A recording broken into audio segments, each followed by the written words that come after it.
Gang rape ఏందండి? వాడేదో ఇష్టపడి ఒక అమ్మాయితో వెళ్ళాడంటే అదే పెద్ద తప్పు.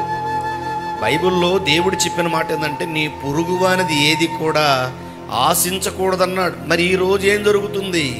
నీ పొరుగువాని గాడిద కానీ, నీ పొరుగువాని ఇల్లు కానీ, నీ పొరుగువాని ఆస్తి కానీ, నీ పొరుగువాని భార్యను కూడా నీ వాసించకూడదు, ఎద్దుల్ని వాసించకూడదు, నీ పొరుగువాని పరదేశిని కూడా నీ వాసించకూడదని దేవుడు చెబితే, నిద్ర లేచిన దగ్గర నుంచి ఈరోజు జరుగుతున్న సందర్భం ఏంటంటే ఏ పిల్లను చూస్తే ఆ పిల్లను పాడు చేయాలి. అంటే సమాజం బాగోలేదు, పాడైపోయింది, నాశన కూపానికి సిద్ధంగా ఉంది. దేవుడు అందుకన్నాడు, ఎక్కడ చూసినా బలాత్కారులు తయారయ్యారు, రేపిస్టులు, గ్యాంగ్ రేపులు, ఈ విధంగా లొంగకపోతే చంపుతున్నారు.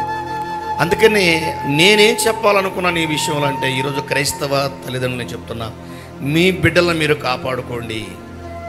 సమాజం బాగోలేదు.